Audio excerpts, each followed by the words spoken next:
Graças a paz, é uma honra, um prazer estar aqui de novo. E eu venho aqui mais uma vez trazer mais uma mensagem bíblica para vocês. E essa mensagem, ela vai trazer algo que poucos cultos têm falado nos últimos dias. Um assunto tão importante que eu tenho para tratar, que eu não sei por que tiraram. Basicamente tiraram, erradicaram esse assunto dos púlpitos de nosso país, ou quem sabe até mesmo do mundo. É algo que nos últimos dias deveria estar sendo falado de uma forma até mais forte, porque é o Evangelho, faz parte do Evangelho, faz parte do saber da onde fomos salvos, do que fomos salvos. Se perguntarmos hoje em dia para as pessoas que são cristãs do que elas foram salvas, muito provavelmente dirão que foram salvas de alguma doença crônica, de alguma depressão até. Muitas poderão dizer que foram salvas do mundo lá fora, de uma vida ruim, de um casamento sem sentido. Muitas poderão dizer que estavam numa vida miseráveis e foi daí que Jesus as tirou. Mas o que de fato Jesus nos salvou? Do que ele tem nos salvado? É do inferno. Você sabia que o inferno é real? Que não é uma metáfora, que não é algo que, como outros creem, isso não é algo que o ser humano criou, isso não é algo que simplesmente falamos para colocar medo em alguém, de forma alguma. Pelo contrário, o inferno é real. Gostaria que você abrisse sua Bíblia no livro de Mateus, capítulo 3, a partir do verso 11.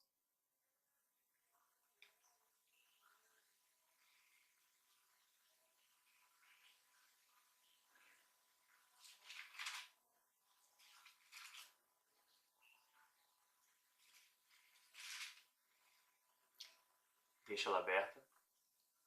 Vamos orar. Senhor, glorioso Deus, em Teu nome, Senhor, Jesus Cristo, eu venho orar agora. Eu venho orar implorando a Ti que abra o nosso entendimento, que afaste de nós toda falta de atenção, toda falta de atenção afaste, e nos traga, Senhor, a oportunidade de nos concentrarmos nesta mensagem, nas palavras que serão ditas da Tua palavra, Senhor, não da minha boca. Que todos aqueles, Senhor, que ouvirem e assistirem, venham tirar de suas mentes esse pecador que aqui está falando e que prestem atenção somente nos textos que serão ditos aqui. Pai amado, por favor, que o Teu Espírito Santo vá a cada um deles, convencendo-os da Tua verdade, e não, Senhor, do que eu ou qualquer um outro venha achar. Para a Tua glória e honra, Senhor, são todas as coisas. Em nome de Jesus Cristo que eu oro. Amém. Vamos à leitura? Lá em Mateus capítulo 3, a partir do verso 11, diz: Eu vos batizo com água para o arrependimento, mas aquele que vem depois de mim é mais poderoso do que eu, cujas sandálias não sou digno de levar. Ele vos batizará com o Espírito Santo e com fogo.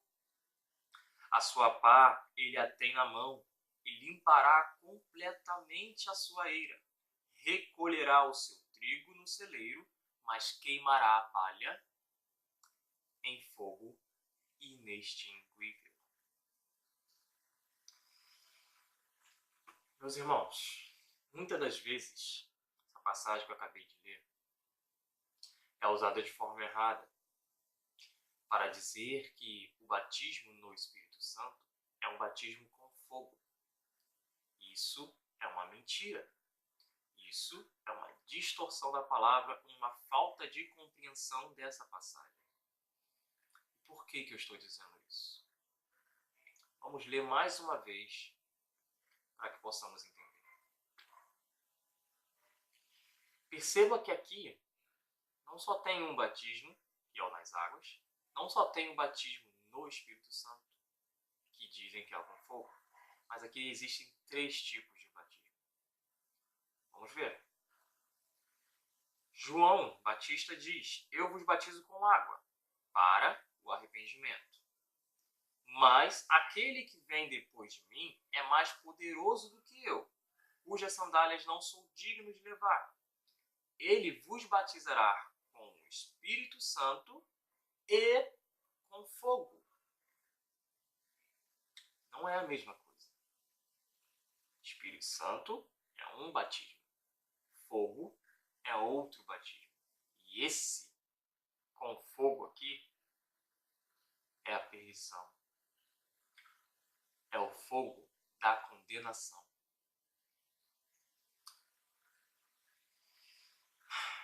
Uma coisa que muito se faz no mundo teológico é esquecerem de coisas bem fáceis de se perceber. Todas as vezes que lemos um texto e destacamos ele e não olhamos o seu contexto, tanto o contexto anterior, tanto o direto, tanto o indireto, corremos um perigo muito grande em não conseguirmos compreender de forma total o texto. Se olharmos o contexto, perceberemos com mais ênfase ainda que este batismo aqui não é o batismo do Espírito Santo, que é distinto do batismo com fogo. Vamos a uma breve leitura.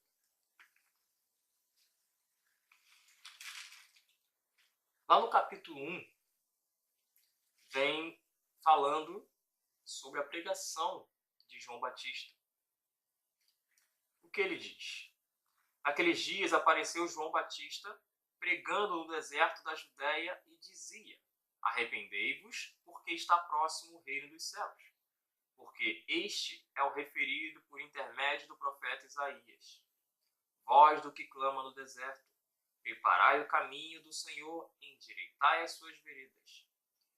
Usava João vestes e pelos de camelo e um cinto de couro. A sua alimentação eram gafanhotos e mel silvestre. Então saíam a ter com ele Jerusalém, toda a Judéia e toda a circunvizinhança do Jordão. E eram por ele batizados no rio Jordão, confessando os seus pecados. Vendo ele, porém, que muitos fariseus e saduceus vinham ao batismo, disse-lhes: raça de víboras, quem vos induziu a fugir da ira vindoura? Produzi, pois, frutos dignos de arrependimento, e não comeceis a dizer entre vós mesmos: temos por pai Abraão, porque eu vos afirmo que destas pedras Deus pode suscitar filhos a Abraão. Já está posto o machado à raiz das árvores. Toda árvore, pois, que não produz bom fruto, é cortada e lançada ao fogo.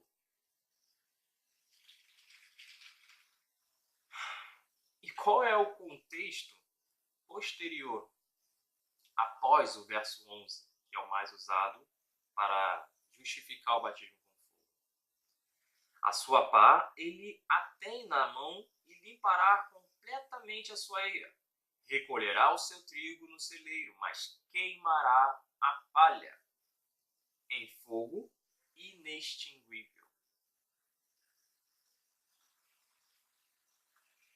estou aqui para falar sobre esse erro, sobre o batismo do Espírito Santo com fogo, mas sim para trazer a atenção a este batismo com fogo, que é para a condenação.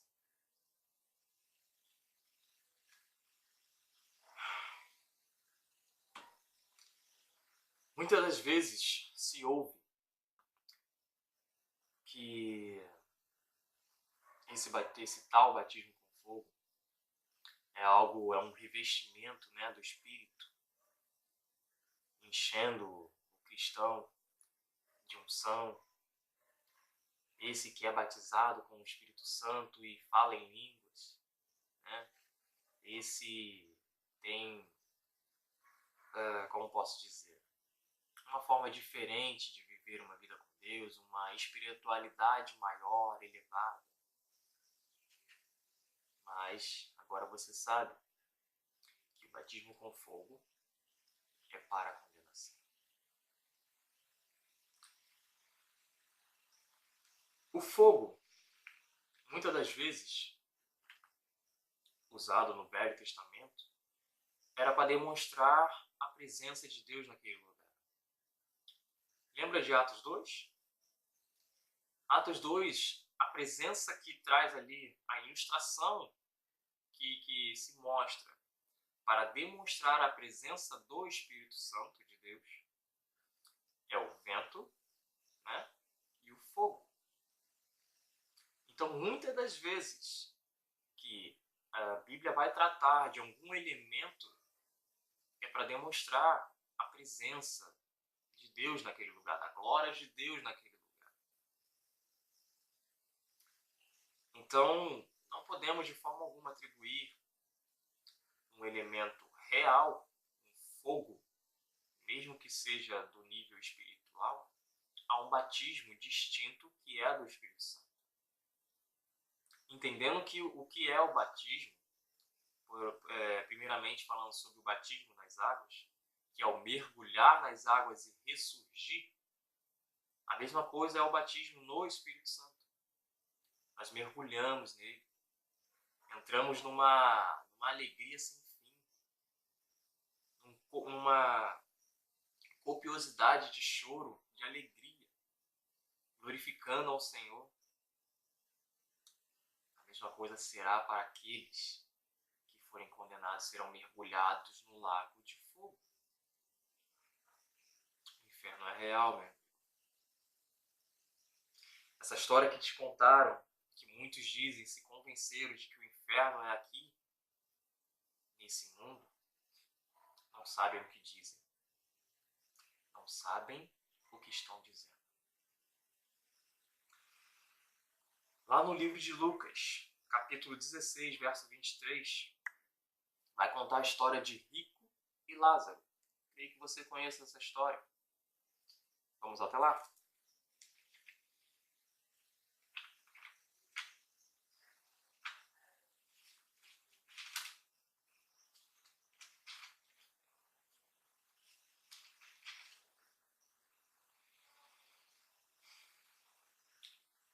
Vamos ler. Ora, havia certo homem rico que se vestia de púrpura e de linho finíssimo, e que todos os dias se regalava esplendidamente. Havia certo mendigo, chamado Lázaro, coberto de chagas, que jazia à porta daquele, e desejava alimentar-se das migalhas que caíam da mesa do rico, e até os cães vinham lamber-lhe as úlceras. Aconteceu morrer o mendigo e ser levado pelos anjos para o seio de Abraão. Morreu também o rico e foi sepultado. No inferno, estando em tormentos, levantou os olhos e viu ao longe a Abraão e Lázaro no seu seio. Então, clamando, disse: Pai Abraão, tem misericórdia de mim e manda a Lázaro que molhe em água a ponta do dedo e me refresque a língua, porque estou atormentado nesta chama. Disse, porém, Abraão: Filho, lembra-te de de que recebeste os teus bens em tua vida, e Lázaro igualmente os males. Agora, porém, aqui ele está consolado, tu em tormentos. E, além de tudo, está posto um grande abismo entre nós e vós, de sorte que os que querem passar daqui para vós não podem, nem os de lá passar para nós.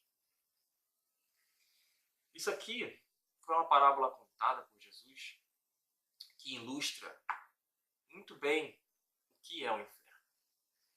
O inferno é lugar de tormento. O inferno é lugar de sofrimento constante. Não é um mero sofrimento. Não é um sofrimento passageiro. Muitas das pessoas que falam que o inferno é aqui é porque veem o caos que se instalou no mundo. Na verdade, o mundo realmente está um caos, mas não chega nem perto do inferno. Não chega nem perto da ira vindoura de Deus. Meus irmãos, esqueçam isso. O inferno não é aqui. O inferno, ele é real. Algumas considerações devem ser feitas com relação a esse texto que eu acabei de ler. O rico lhe fala que ele está em tormentos. Quando que você esteve em tormentos? Você que acredita que o inferno é aqui. Quando? Você tem noção do que é viver em tormentos? Não é alguém ficar te perseguindo. Não é você ter uma doença muito terrível. Que é ruim sim. Mas você não tem noção, nem que eu quero ter, do que é o tormento do inferno. Você não tem noção, meu irmão. Não creia nessa falácia de que o inferno é aqui.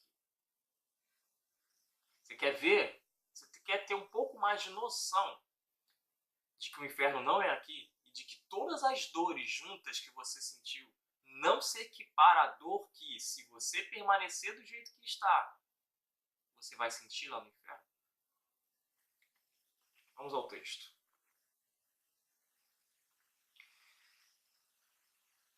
Lá no verso 24, o rico diz a Abraão: Pai Abraão, tem misericórdia de mim e manda Lázaro que molhe em água a ponta do dedo e me refresque a língua.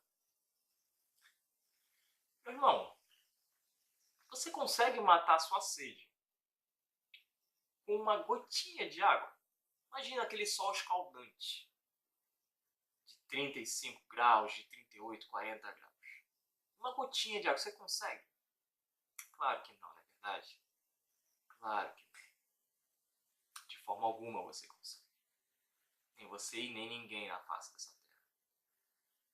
E olha o que o rico pede para Abraão pedir ao Lázaro, o mendigo, que molhe apenas a ponta do seu dedo para que refresque a sua língua. O que isso quer te dizer?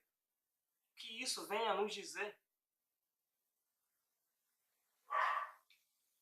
O rico aqui estava procurando um momento, apenas um pouquinho de momento, nem que seja um segundo, para que toda a dor que ele estava sentindo viesse deixar de sentir.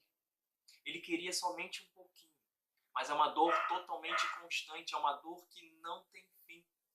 É uma dor, meu amigo, que não acaba. É para a eternidade, pelos séculos dos séculos. Não tem fim. Aonde que uma gota de água, aonde que molhar a ponta do dedo e passar na língua vai refrescar a língua? Não vai. Isso aqui é simplesmente uma tentativa de aliviar a sua dor, que não vai ter no inferno. Não terá alívio. Olha a resposta de Abraão para ele. Disse, porém, Abraão: Filho, lembra-te de que recebeste os teus bens em tua vida, e Lázaro igualmente os males. Agora, porém, aqui ele está consolado, tu em tormentos. E, além de tudo, está posto um grande abismo entre nós e vós, de sorte que os que querem passar daqui para vós não podem, nem os de lá passar para nós. Não terá alívio, meu irmão. Impossível, não terá alívio. Então o inferno não pode ser aqui. Porque vamos ser verdadeiros, né? Pelo menos algumas horas de falta de tormento você tem. Não só você, como qualquer um outro. Uma noite dormindo, algum momento de tranquilidade na sua vida você tem. É impossível você crer que o inferno é aqui. Não é.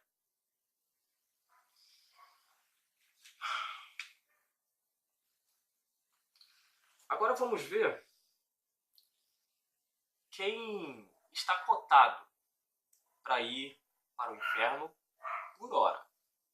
Porque esses ainda podem mudar. Ainda podem ter um despertar. Né? Vamos ver. Lá em Romanos, capítulo 1, a partir do verso 18.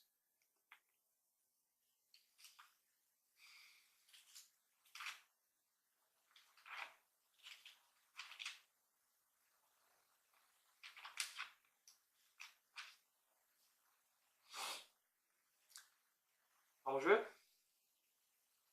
A ira de Deus se revela do céu contra toda a impiedade e perversão dos homens que detêm a verdade pela injustiça. Porquanto o que de Deus se pôde conhecer é manifesto entre eles, porque Deus lhes manifestou. Porque os atributos invisíveis de Deus, assim o seu eterno poder, como também a sua própria divindade, claramente se reconhecem desde o princípio do mundo, sendo percebidos por meio das coisas que foram criadas. Tais homens são, por isso, indesculpáveis. Porquanto, tendo conhecimento de Deus, não o glorificaram como Deus, nem lhe deram graças. Antes, se tornaram nulos em seus próprios raciocínios, obscurecendo-se-lhes o coração insensato, incalculando-se por sábios, tornaram-se loucos e mudaram a glória do Deus incorruptível em semelhança da imagem de homem corruptível, bem como de aves, quadrúpedes e répteis. Agora eu vou dizer por que esses que se encaixam aqui estão cotados para ir para lá se manter-se assim. No início da mensagem, eu te disse que os púlpitos de hoje em dia não tratam mais esse assunto. Por que não tratam mais? Não seria porque estão com medo de perder os seus fiéis? Por acharem que eles não aguentariam uma doutrina como essa? Ou até mesmo porque eles não iriam gostar de ouvir isso? Porque preferem ouvir sobre bênçãos, milagres, prosperidade, né? Uma vida vitoriosa, como posso dizer, um discurso de autoajuda, né? Será que a preferência não seria essa, ao invés de chegar numa igreja, né, querendo uma palavra de consolo, uma palavra de vitória, ouvir essa doutrina que é pesada, né? Nossa carne não gosta. Mas olha o que Deus fala. A ira de Deus se revela do céu contra toda impiedade e perversão dos homens que detêm a verdade pela injustiça. Meus irmãos, não importa o estado que você se encontra, não importa o que você tem passado, muito menos importa o que você já passou. E por que eu estou falando dessa forma? Porque simplesmente, meu irmão, isso daqui vai tratar da sua salvação ou da sua condenação. Lembra rapidamente aí da história de Rick e Lázaro. O mendigo Lázaro passou a sua vida mendigando, sofrendo. Mas qual foi o fim dele? Aonde que ele estava? Juntamente com Abraão no céu. Então é por isso que eu não estou me importando em nenhum pastor deveria se importar em levar essa doutrina para os seus púlpitos, porque você não está legal da cabeça, porque você está querendo uma palavra de bênção, porque você está querendo uma palavra de milagres, porque você está precisando de um namorado novo, de um casamento, de um carro. Isso não tem que importar. O que tem que importar é se você está vivendo uma vida santa diante de Deus, se você está vivendo uma vida de obediência diante da presença de Deus. Isso que tem que importar. Verso 19. Porquanto que de Deus se pode conhecer a manifesta entre eles, porque Deus lhe manifestou. Porque os atributos invisíveis de Deus, assim o seu eterno poder, como também a sua própria divindade, claramente se reconhecem desde o princípio do mundo, sendo percebidos por meio das coisas que foram criadas. Tais homens são, por isso, indesculpáveis. Essa parte aqui já está tratando com aqueles que são incrédulos com relação ao cristianismo. Você que é ateu, você que não crê em nada sobrenatural, não crê na palavra, você está encaixado aqui, meu irmão. Você está encaixado aqui. A sua falta de crença não torna isso daqui uma inverdade. Não torna. A sua falta de crença, ela só te lança no inferno. Porque todas as coisas, como aqui está escrito, todas as coisas que de Deus se pode conhecer, elas são manifestas na sua criação. Se você olhar ao redor e olhar as estrelas, a lua, o sol, todas as coisas que foram criadas do ser humano, não tem como você crer, a não ser por teimosia e rebelião contra Deus, que assim são chamados aqueles que não querem saber de Deus, são rebeldes. Não tem como você olhar para toda a criação e achar que foi uma mera explosão, sem controle algum. É impossível. Você contemplar toda essa grandeza que Deus criou, os animais, tudo, nossa, é impossível. É por isso que a própria Bíblia ela não tenta, em nenhum momento, comprovar a existência de Deus. Ela não tenta, em nenhum momento, comprovar a existência de Deus. Porque todas as coisas que foram criadas, é só a gente olhar ao redor. É só a gente olhar ao redor que iremos ver a grandeza da glória de Deus.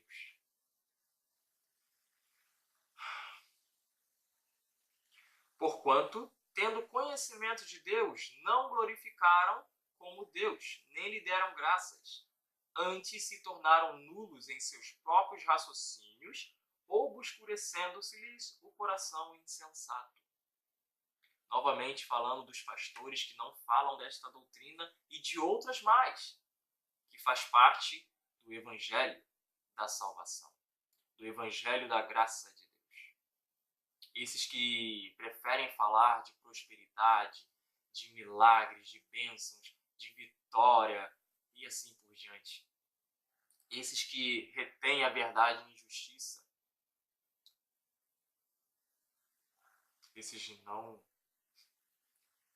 estão cotados para ir para o céu, mas sim para a condenação.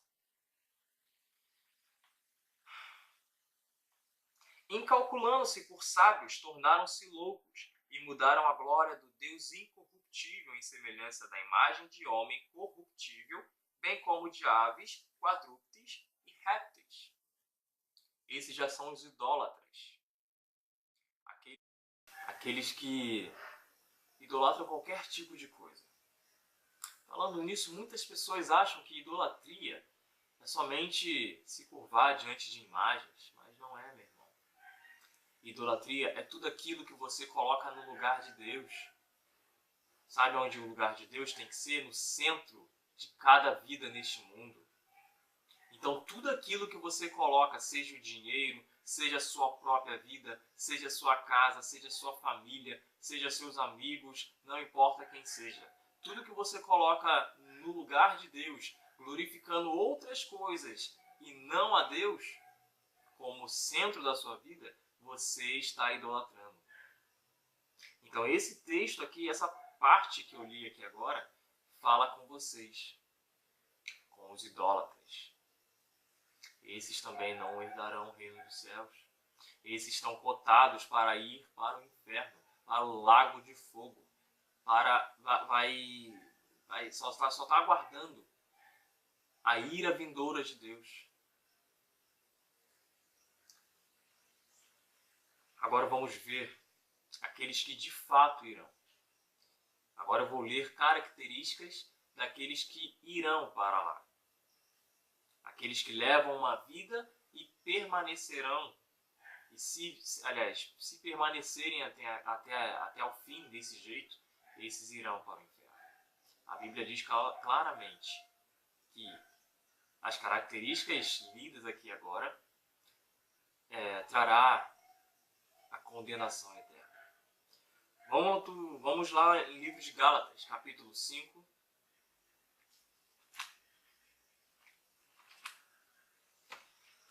A partir do verso 19.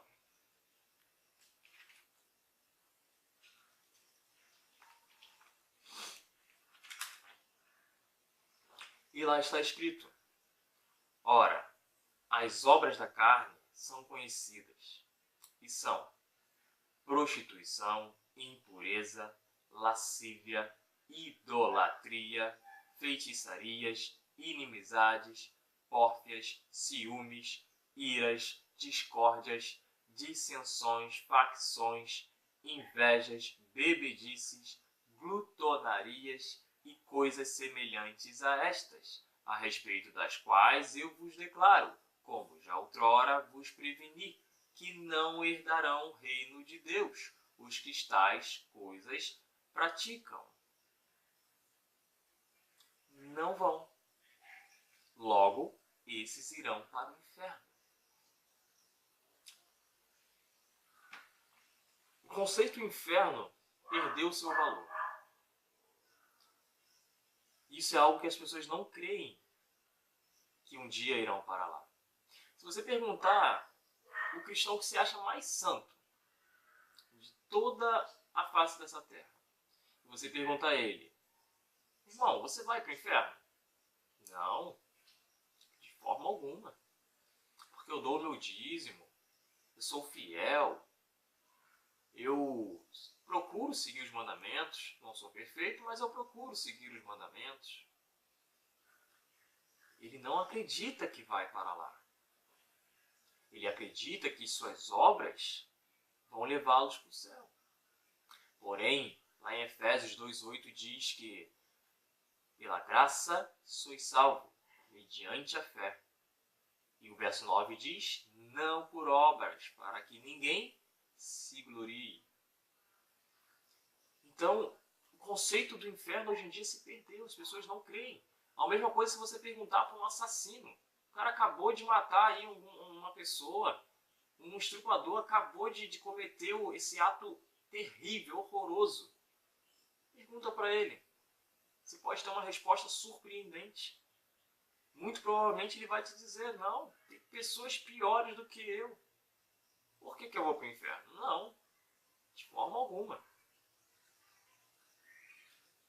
Existem 3 conceitos que não crê, que acaba tirando a realidade do inferno. É o agnosticismo, o aniquilacionismo e o universalismo.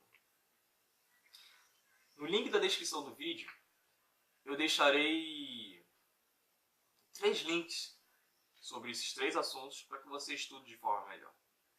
Mas eu quero tratar do universalismo, que hoje em dia, entre aspas, é uma moda. Muitas pessoas aderem ao universalismo. Muitas pessoas acabam crendo no universalismo. E o que o universalismo diz? Simplesmente que no último dia, quando Jesus Cristo voltar, Deus, com sua eterna bondade, com seu eterno amor, irá salvar todas as pessoas, sejam boas ou ruins, seja estuprador, seja assassino, seja uma pessoa que procura estar diante de Deus de forma obediente, de forma piedosa, com um coração totalmente arrependido de seus pecados, rejeitando dia após dia sua carne, estarão misturados com esses assassinos, com os mesmos estupradores, com essas pessoas que só levam discórdia, que só levam a morte por onde passam. O universalismo crê nisso. E pior de tudo, o universalismo crê que até mesmo os anjos do diabo e o próprio serão salvos. Olha que terrível. Olha que coisa asquerosa que estão pregando. O inferno perdeu o seu conceito. As pessoas creem que o inferno é aqui, mas não é. As coisas hoje em dia estão muito bagunçadas. Já não mais creem no inferno. Já não conseguem mais ter essa visão. Dá para você compreender isso? Dá para você acreditar numa coisa dessa? É algo terrível, meu irmão. É algo que, se você continuar com essa ideia, você simplesmente vai com essa ideia para o inferno. Você está entendendo isso? Você consegue compreender quão terrível isso é?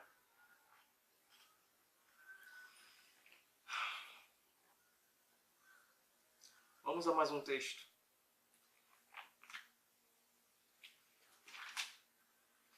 Lá em Apocalipse 20, a partir do verso 13 diz: Deu o mar aos mortos que nele estavam. A morte e o além entregaram os mortos que neles havia, e foram julgados um por um, segundo as suas obras. Então a morte e o inferno foram lançados para dentro do lago de fogo. Esta é a segunda morte, o lago de fogo. E se alguém não foi achado inscrito no livro da vida, esse foi lançado para dentro do lago de fogo. O inferno é real, meu irmão. Não ache que não seja. Não pense nem por um momento que isso tudo aqui é mentira. Não é. Você está disposto a ir para o túmulo com essa sua ideia de que o inferno não existe? De que Deus, por ser um Deus de amor, não jogará as suas criaturas lá? Deus é amor sim, porém Ele também é justo. E a sua justiça exige que os pecadores paguem por seus pecados. Não tem como ser diferente.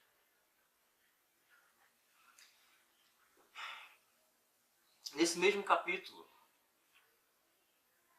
nós conseguimos ver que veremos o tempo exato que durará o inferno.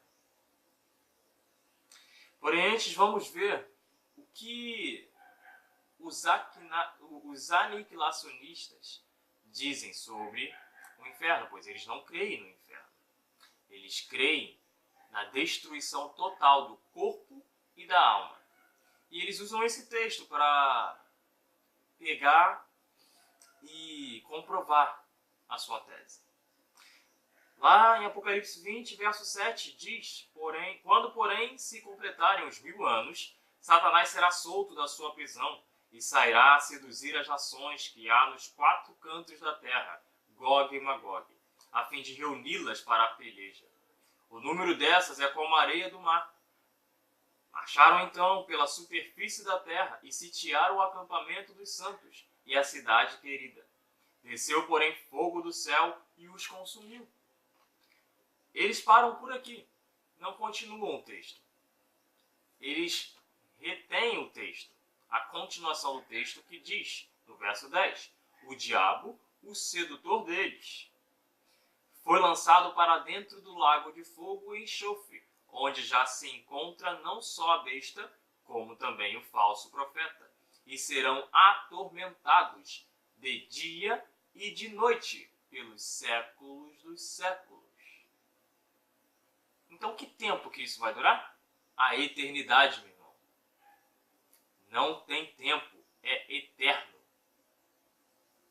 Pelos séculos dos séculos. Passará 10 anos, 20 anos, 30 anos, 1000, 1 milhão, 12 milhões. O tempo que você achar que pode ter em sua mente, não bastará. Você continuará lá se você não se consertar. O inferno é real. Não é algo de ficção científica. Não é algo que o ser humano criou em sua mente para colocar medo nas crianças quando desobedecerem. Não é. Isso não é folclore. Isso não é algo inventado. Isso sim é uma criação de Deus para punir todos aqueles que não são obedientes. Aqueles que não se importaram com a morte vicária de seu Filho Jesus Cristo. Mas o próprio veio a esta terra com um propósito. Lá em Mateus capítulo 4, verso 17, olha como ele inicia o seu ministério. Vamos até lá.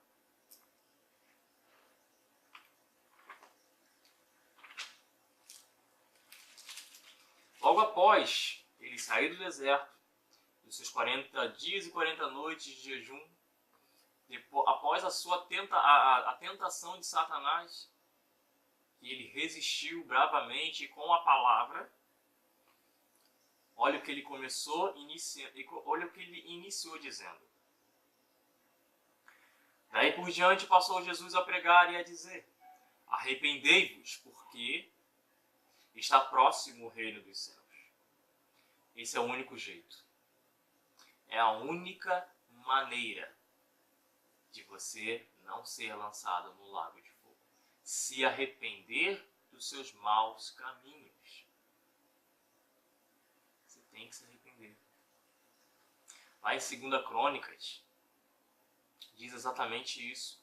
Se o meu povo, que se chama pelo meu nome, se humilhar e orar, e me buscar, e se converter dos seus maus caminhos, então eu ouvirei dos céus, perdoarei os seus pecados e sararei a sua terra. O que você está esperando, meu irmão? Você vai continuar com esse orgulho em seu coração, achando que é ruim uma vida cristã, achando que você vai perder com uma vida cristã? Você não vai perder nada. Nada que não seja supérfluo. Qualquer outra coisa que você venha a perder é para a glória de Deus, porque você vai ganhar a glória. Mediante a graça dele, não por suas obras. Mas do contrário, o lago de fogo te espera. Não tem como fazer isso de forma sutil. Não tem como eu te falar isso, te dar essa notícia de forma amável. Ou é céu, ou é inferno. Não existe meio termo. Não tem como ficar em cima do muro. Numa guerra entre dois países, se você ficar no meio, você vai tomar tiro dos dois lados. Mas em relação ao mundo espiritual, ou você está de um lado ou do outro. Ou você é cristão, ou você é do diabo. Não tem meio termo. Arrependa-se. Seja justificado diante de Deus. Se santifique dia após dia. E receba a salvação. Vamos orar.